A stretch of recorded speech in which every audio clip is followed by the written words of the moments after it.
great. So if you do have questions, please feel free to line up. Since we do have so many people already lining up, and I know we're going to get even more, I'm going to ask you a small favor. I know you all have a bunch of questions. Find your one best one and ask that, please. That way we can get through all of them. But in order to ask those questions, I feel like we need somebody to be here to answer those questions. So, with no further ado, Star Wars fans, Minneapolis, please put your hands together for Emperor Palpatine, Ian McDiarmid. Yes! Woo!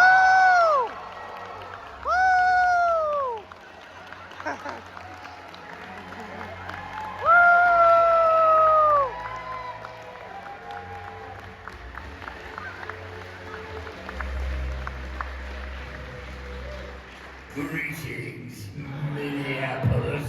Woo!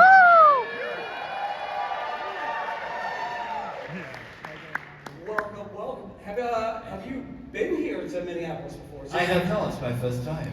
Woo! It's great. I'm excited. I've been to the other Appalus, Indianapolis once, but never here. So this is great. It's a premier event for me. Fantastic. Have these folks been treating you well so far over there at your table? Yes, they have. They're very polite. They're terrified, of course. I do my best to not make it easy for them, you know, because I'm that kind of guy. No joking, they've been great. I'm very friendly, and I'm so pleased to see so many of them, and so many of you. Thank you all for coming.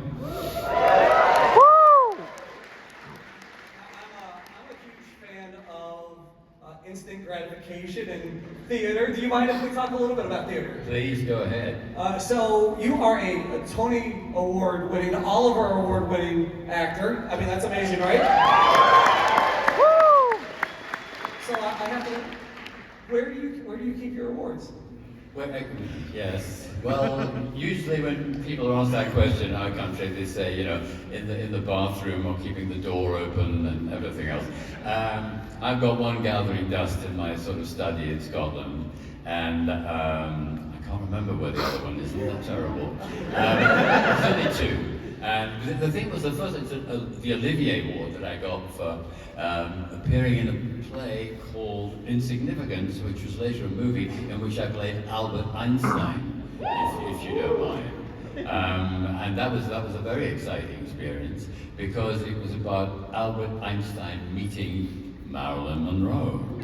And she in the play, and apparently this might have been true in life, she's very interested in Einstein, not for the obvious reason that you might think, that he was a very attractive man, but because she wanted to show him how she could interpret the theory of relativity, you know, his great discovery.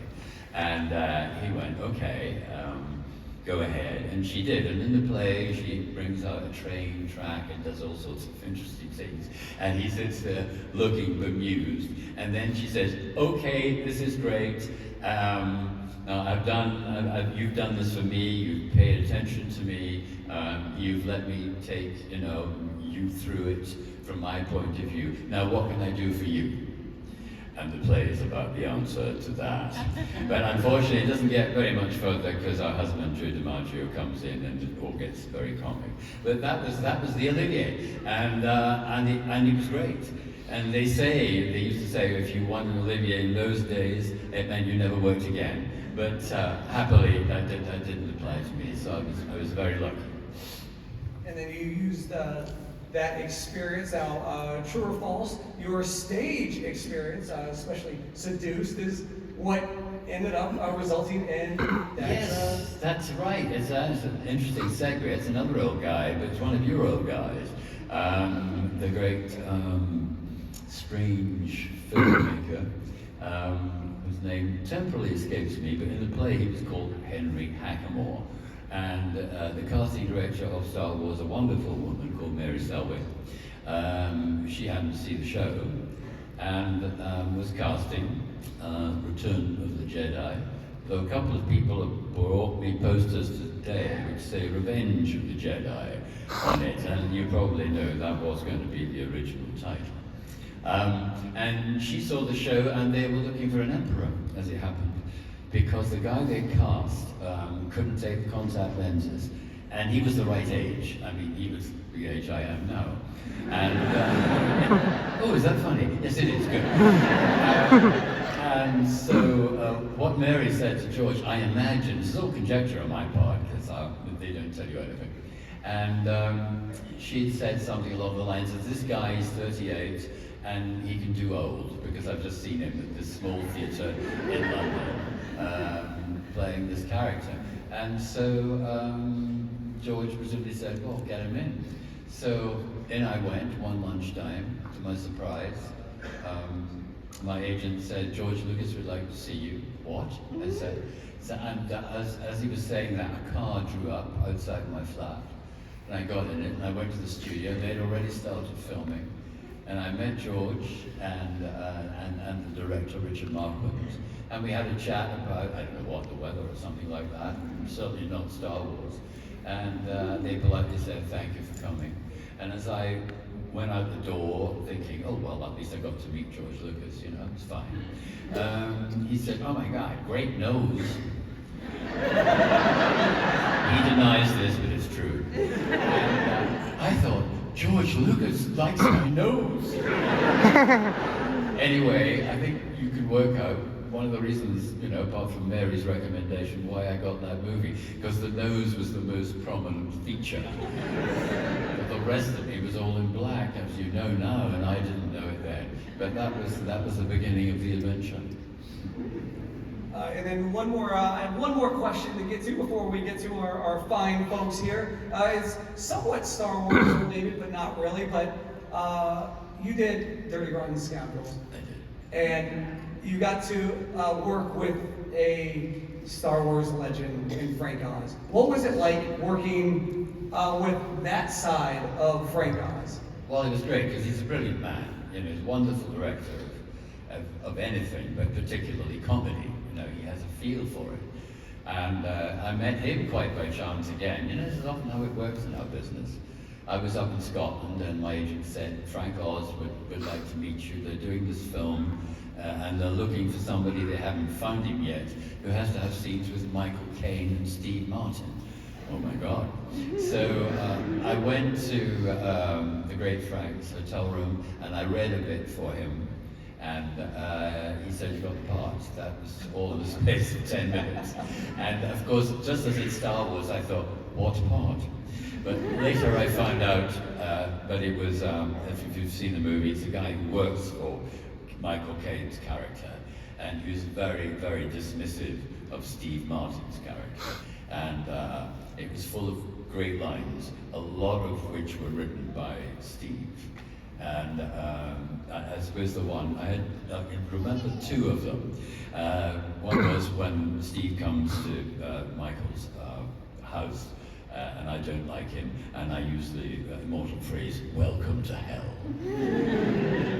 And then at the end of the film, you know, I hate Steve's character, love Steve, of course, going on and on and on, and I was able to say, oh, shut up. Written by the man himself. That was Dirty Rotten Scoundrels, and it was such fun to do. And of course, we didn't talk about Star Wars at all. Otherwise, you know, we would have had to fight to the death. Speaking of talking about Star Wars, would you like to take some questions from our great audience? I love that. Hello, what's your name? My name is Mick, and this question is not about Star Wars. Oh, fantastic! I love it. Oh, shall I leave? No, it's all right. So one of my dream roles is to play Hamlet, which I know you played in 1972. No, I have to stop you there. I've never played Hamlet. You haven't? No, played Oh. other Shakespeare, but not Hamlet, no. What is your favorite Shakespeare role you've done? Well, I did Timon of Athens, which is a very, very unusual and very rarely performed Shakespeare play. And I did that in Chicago, the Chicago Shakespeare Theatre. So they didn't want it in London, you know. Nobody does Timon, it's not quite true. It's not the most popular play, because frankly it's a bit of a mess, but it was wonderful to do it in Chicago in a modern dress production. So that's the one I enjoyed. But I don't, maybe you've read it on some website, but Yeah, I did. I played Claudius in Hamlet when I was his uncle, his wicked uncle, when I was much too young in Manchester, but never Hamlet. I've never felt that was really part for me, although in a sense anyone can play it, and I hope you have a great time doing it. Thank you. Thank you very much. Thank you. Hi, what's your name? Hi, I'm Alex. And my question would be, before the prequels came out, you played the Emperor in Return of the Jedi. Did you have a backstory for the Emperor in your head? Did you perform the character? Did you imagine was it different from what George eventually chose? Well, it's so interesting because I didn't really have time to have a backstory after that lunch. It was straight, they were shooting the movie, the sets were up there, and they needed an emperor pretty quickly. So Nick Dugman did what he did to my face, about 4 hours every morning, and then this black costume arrived, and then before I knew where I was walking up the steps behind, my entrance of this great spaceship. I thought, that I came out of. I knew that because they gave me the script the day before. And so all I was thinking about was not the backstory, but how I was not going to fall down those steps. And the backstory sort of came to me. And also I knew, of course, that the great Dave Prowse was going to be, we hadn't been introduced, there was no time, Darth Vader at the bottom of the steps. And I knew, of course, it was going to be the great late James Earl Jones' voice. And so I wouldn't have been able to hear Dave anyway because he's very much taller. He was very much taller than I was, and he wasn't mic'd. So I had to imagine in my head James saying the lines that I knew he should say. But fortunately, as it was one of the greatest voices ever, it was very easy to have it in my head. So I just paced it out. And of course, we never met during the movies.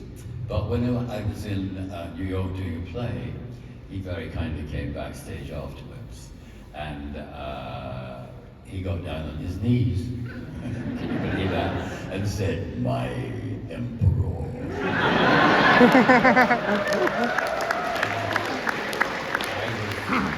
I was very embarrassed, and all I could think to say was, "Oh, please get up." Thank you very much. Thank you. Hi, what's your name? My name is Alex, no relation. Excuse me.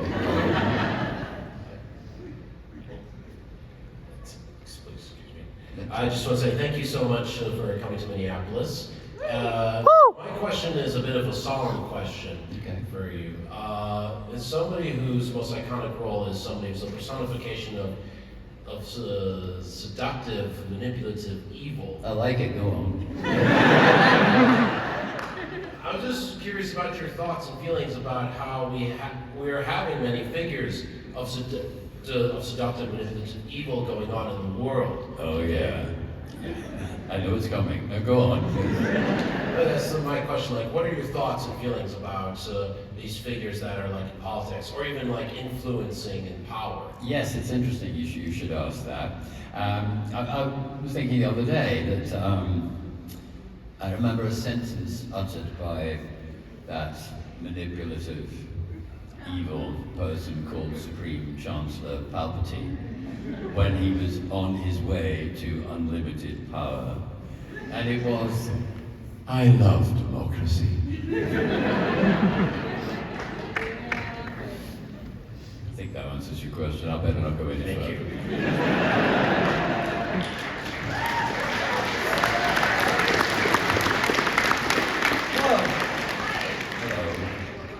Hi, I'm Sarah, and speaking of manipulation, my question for you, Ian, is if Palpatine wasn't able to manipulate Anakin, what was his backup plan? Would he find another apprentice, or is Anakin so special it had to be him? I'm not going to tell you. Short answer, but a good one. Yes. Well, the thing is, of course he had a backup plan. He had several backup plans. I don't know, it hadn't gone through my mind until you asked me today what it might be in that instance. But when we did The Rise of Skywalker, and people said, "But he's dead, we know he's dead. He went down that chute, every bone in his body must have been smashed." And I had said, yes, that's true. But a man with that crazy mind obviously had a backup plan. And his backup plan was the one you saw in The Rise of Skywalker. He also had a great medical team, which was handy. Thank you. Hello, what's your Hi. name? Hi, I'm Mishka. So, Ian, you played a character that, as someone has said, is the embodiment of seductive evil. Thank you again. But you played that first, and then had to play a reasonable authority figure that people knew would be evil. Did you find that challenging, and what was your approach to make him somewhat normal, but still menacing? It was challenging a bit, but it was very exciting because suddenly I discovered, to my astonishment, to refer to the previous question, that I had a backstory. and what a backstory. And all George said, he was a bit, he doesn't give a lot away. And it's good that he doesn't give a lot away because, keep the suspense. And if you're a master of the arts, that's what you want to do. But he did say he's apparently a very ordinary politician. Now, putting those two words together in themselves is, quite interesting. But he said, no, he doesn't display any signs of what he later becomes. So that's really your task, in this part. And so I played it as straight as possible. But he did say, I've said this before, some of you may have heard it, he said a wonderful thing. He said, you think of your face, Palpatine's face, the senator's face, which is now Ian's face, not the mask, as a mask, as if it's Palpatine's mask. So, all of this that you see now, think about it as not real, but something, well, maybe designed by McDiarmid in the makeup room, but something that doesn't belong to him. And also think of the eyes, which of course were my eyes, as if they're his artificial eyes or even lenses. And that was a fantastic thing to say to an actor. So it didn't mean I was going to do anything, but it meant that what was going on in my head was, well, right for the character. Perfect, thank you very much. Thank you. Hello. Hi. My name is Jared, and I was just wondering, given how many memes have spawned from the Star Wars movies, especially the prequel movies, how do you feel about being the face of some of those? Well, I like the idea. I was a bit bemused at first. And I thought, what would George Lucas think about that? And he went, I think they're great. So that solved that problem. So I was happy to. And continue to be so.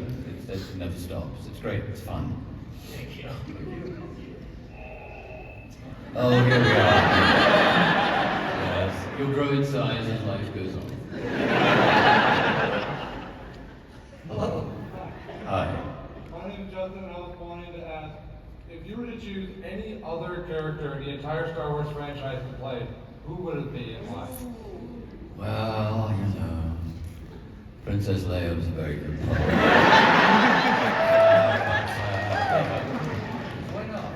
We're actors, we do anything. I don't know. Well, I suppose it wouldn't be R2-D2, I don't think. Maybe General Grievous, because he was pretty evil. He was also the sound man on the picture, as you may know. So it would be very useful always to have him on site. Thank you. Very good. Hi, my name is Guillermo. Hi. There was a canceled Star Wars video game called Star Wars Battlefront 4. This game dove into the what if territory, and at one point, one of the campaigns is where both Palpatine and Anakin invade Naboo shortly after the events of Revenge of the Sith. Okay. And from what I can remember, at some point, if you're playing as the dark side, it ends with a duel between Palpatine and Windu, and then Palpatine uses the Force to raise up dozens of blasters, shoot them all at Windu, and then finishes him off with a stab to the lightsaber. Oh, Would my you have God. liked to see that game been made? Of course. I'd like to play it regularly. Alright, thank you. Thank you. Hello. Good afternoon. Hi. My name is Bryce. Bryce. You had mentioned, and kind of piggybacking off of a few other questions, you were in your late 30s when you first played Palpatine, who was, I think, 88 in the story at the time. Was and then he? you were, I didn't know he was that old. and then you were brought back in the prequels to play someone who was your age at that time. Yeah. What was it like creating that character of playing old while you were younger, and then going back and being your age at that time? Confusing. But it was fun. Yes, it was great to be my age, I suppose. And very nice to have that extra bit of hair they gave me. They wouldn't let me keep it. They never let you keep anything off the set, it's true. I'd have liked that stick, that would be good, wouldn't it? Or the clasp. That clasp was a last minute decision. I think they went out to a local shop and got it. Because someone went, how are we going to tie it together? And that's, that's actually, that may even be true. That's show business for you, though, really. That clasp has become iconic.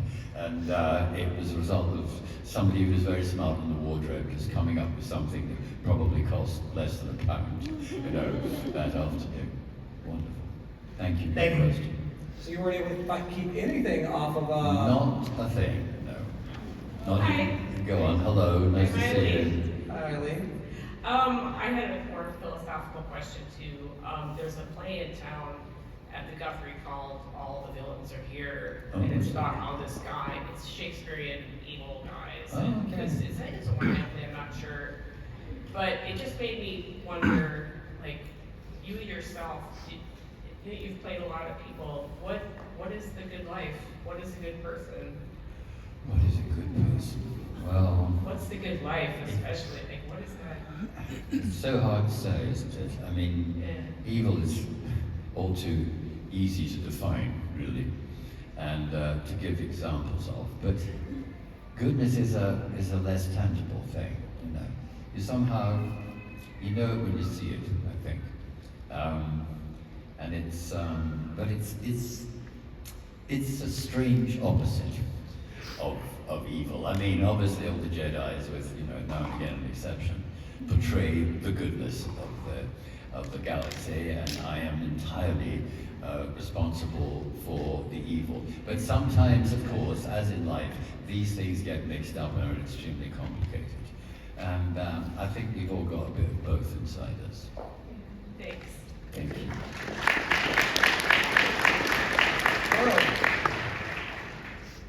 Hello. Good afternoon, Ian. Hi, nice to see you. Good to see you too. You're one of the few actors who's portrayed the same character through all 3 eras of Star Wars, prequels, originals, and sequels. How does it feel to have seen Star Wars go through all the different permutations and changes in the story and advancements of characters? Yeah, well, for me personally, thrilling, of course, because I mean, I never knew what was going to happen next. There was that lunchtime meeting, and it was Return of the Jedi, and then years later, there was another meeting. I think it wasn't lunchtime. And before I knew where I was the senator. And then, most astonishing of all, JJ decided to raise me from the dead. So, and I got to be old again, which was a relief. Older than I was the first time. It's very psychologically confusing, but so far I haven't had therapy, but I wouldn't rule it out. Thank you. Thank you very much. Hello. Hi. I'm AJ, and I have a question. Okay. If you could have any young actor play Palpatine either while he was training under his master or just starting to get into politics, who would it be? Matt Smith.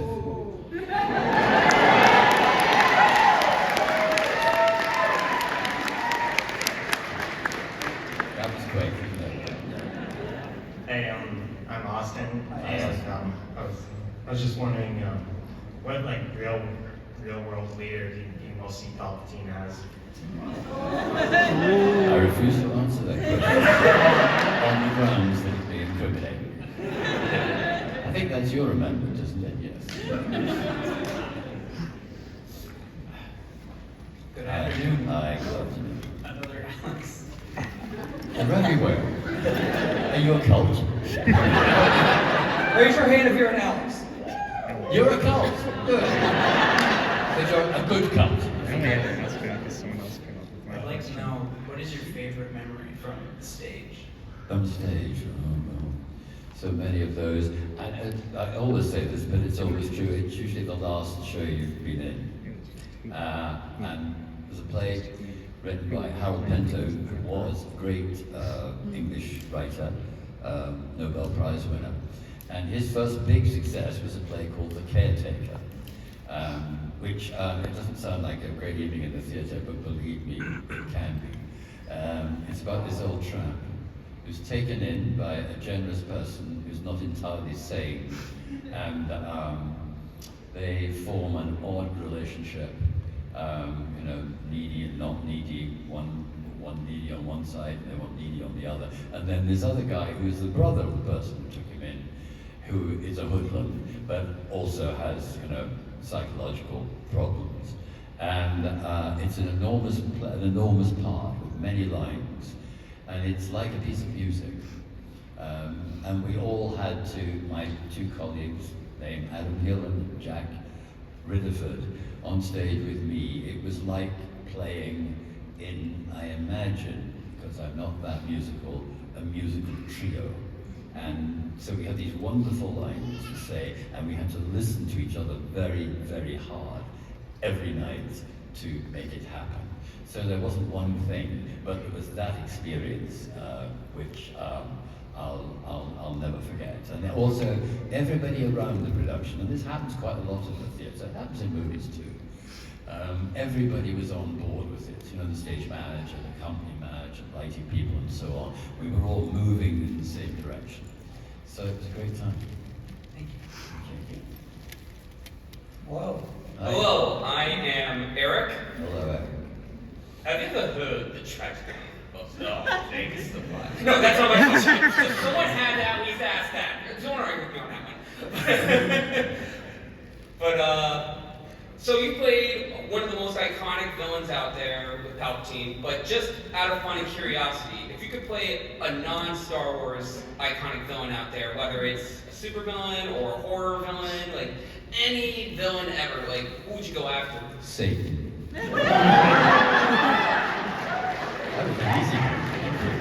Hello, my name is Sam.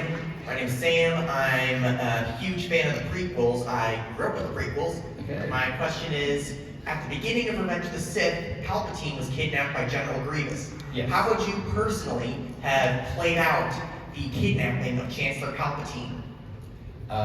Yes, well, because Palpatine was being very clever. He arranged for himself to be kidnapped, as you probably know. So to get more sympathy, And then he finally, he almost gives himself away, because his temper can, just be a little frayed under difficult circumstances. And when a certain person really needed to be beheaded, and that wasn't happening, he snapped, and he said, "Do it." And the story of that was we did it many times, many takes. And I think originally George didn't have that emphasis in mind. He just thought, get on with it, do it would be the thing. But on one take, sort of humorously, and also because we'd done it many times, I went, "Do it." And George went, "That's the one." And clearly he was right, because it became very well known. Thank you. Hello, what's your name? Hey, boss. Jedi. No, I'm Anakin if you want, Okay. He's coming tomorrow, so you better be careful. Oh, that's right. So, do you have a favorite line from Return of the Jedi, and if you'd be so kind as to recite it? Yes, so many of them. Yes. So be it, Jedi.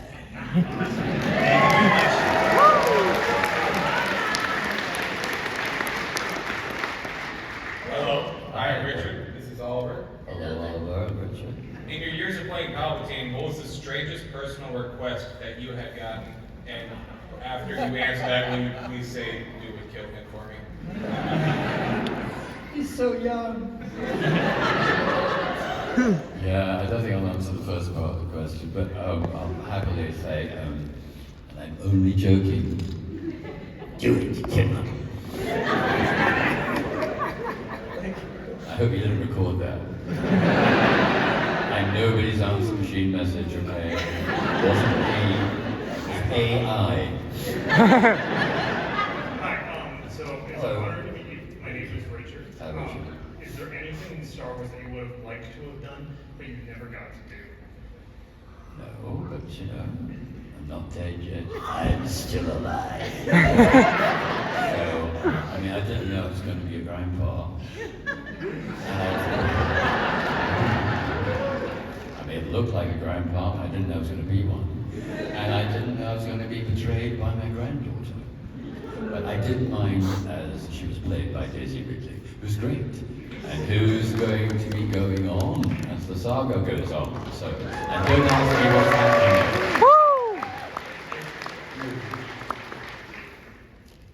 Hello, what's your name? Hello, Mr. McDiarmid. My name is Michael. My question has to do with Lucas's story treatments for the sequels. And, as far as I can tell, Lucas, in his mind, the Emperor was probably dead after Return of the Jedi. But I was curious, did he ever approach you or call you similarly to, Mark Hamill and Carrie Fisher and the rest of them, to have some kind of a role for you in his sequels had he chosen to go on to do them? With George, it was always a surprise, a lucky surprise.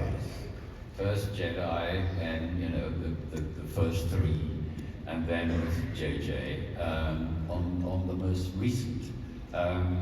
So I never knew anything, and he didn't share these kind of things. As I said earlier, he liked to keep the story close to his chest, because then it would have got out, and you wouldn't have enjoyed the movies so much. And I like the state of unknowing, and I also like the surprise phone calls. I mean, you know the phrase, third time lucky. Well, I was lucky 3 times.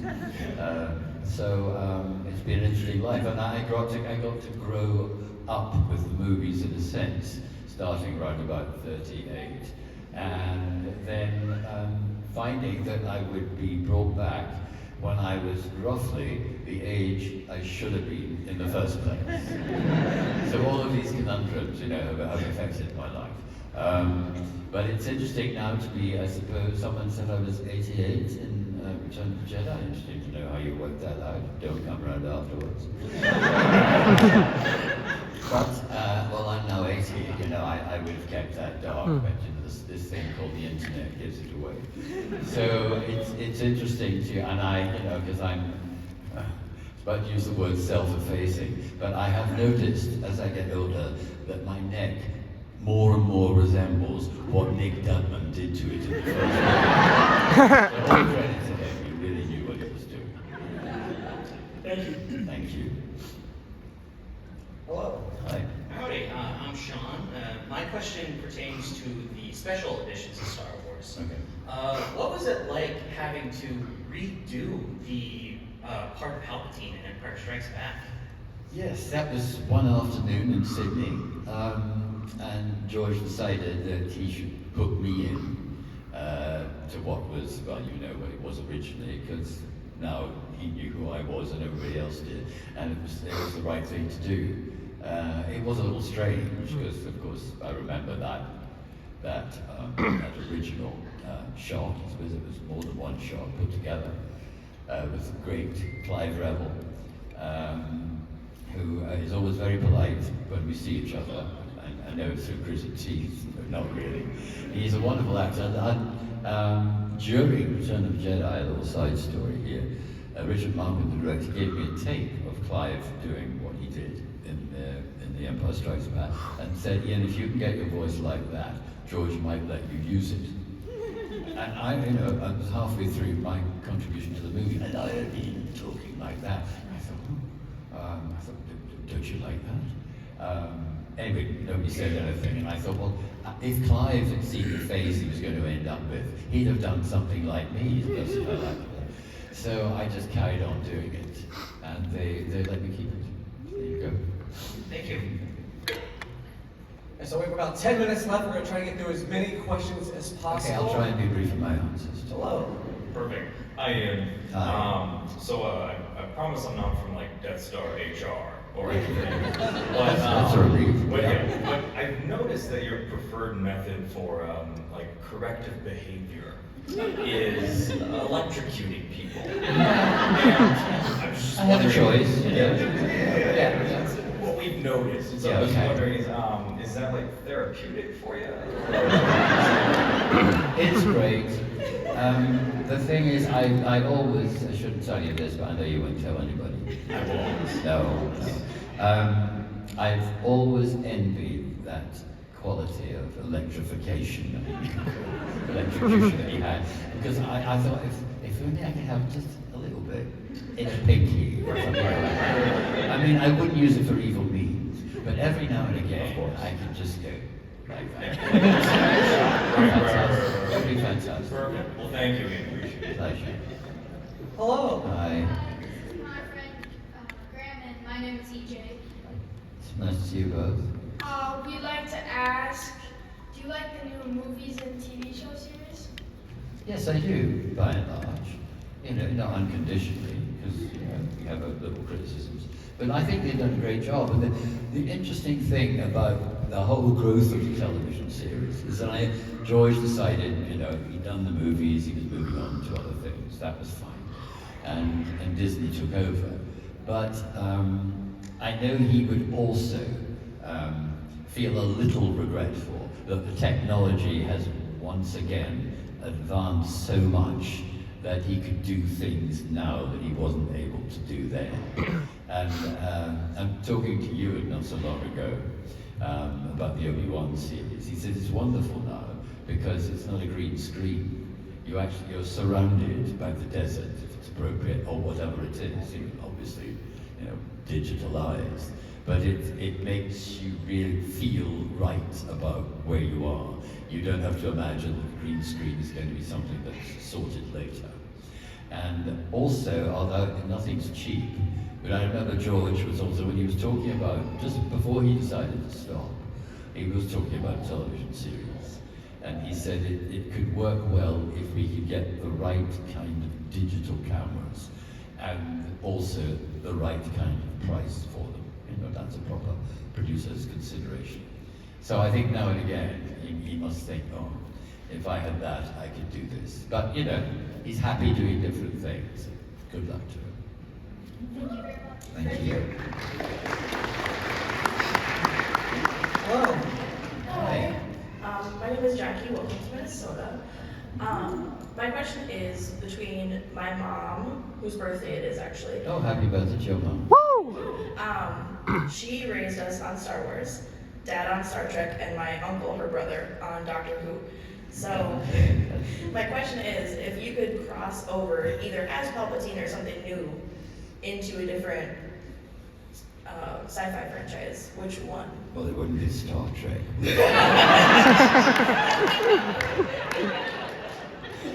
I think it would have to be, there's a great new Doctor Who who's really kicked it out of the park, hasn't he? Nkuti. It would have to be Doctor Who, I think, and anyway, it's British.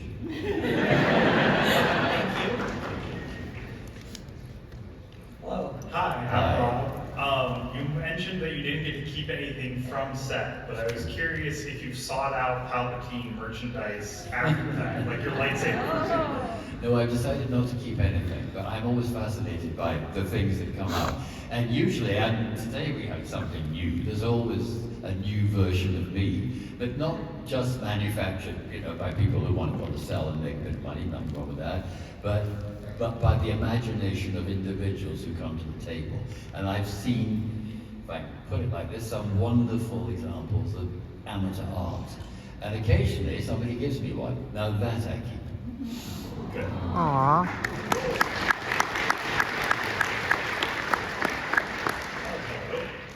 Cult of Alex here. Okay. I'm glad you. Yeah. Just to make You're sure repenting. My question is, so Star Wars is incredible because there's so many different stories because it's so many different galaxies, right?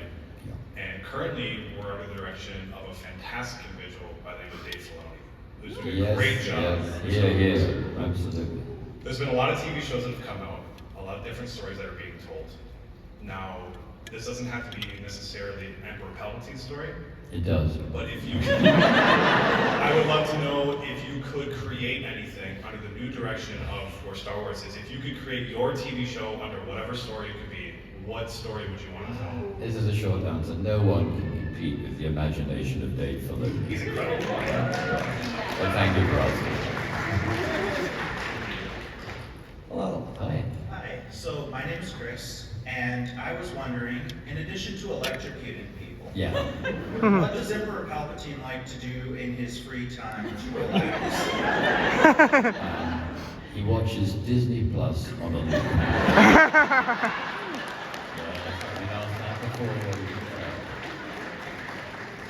Hello. All right, no stress, but you are the last question. Oh my God. Want to sit down? No, don't. I wanted to ask, even though you didn't have many scenes together, what was it like working with the late Christopher Lee? Wow, just great, wasn't it? I mean, I'd admired his work for years. I mean, talk about villains. I mean, there are a few people in the category of best villain of all time, and he was certainly up there. His Dracula was quite extraordinary, because not only was he just, evil and terrifying, all the rest of that, he sort of expressed his evil through a kind of deep-seated pain. And that's great. And working with him was a joy. I mean, he used to tell wonderful stories about his experiences over the years with a great sense of humor. And also, he was a singer. He really wanted to be an opera singer, I think. And we used to have a joining dressing room, usually before we worked together or doing different scenes. I'd hear him, his wonderful bass baritone, singing excerpts from something like Boris Godunov, which is a great part, if you've got that kind of voice. I also, of course, really, like James Earl Jones, admired his voice.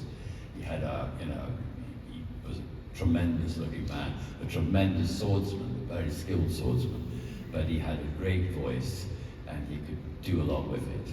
So I'm only sorry that my acquaintance with him was so short. Thank you. Thank you.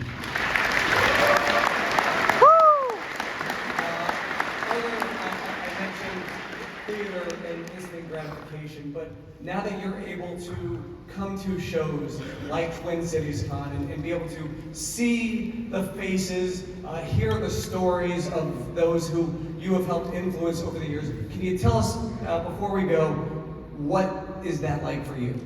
Well, it's great, and it's great because, I'm probably too much sometimes. I'm a performer, I'm an actor, but that's why I like theatre more than film.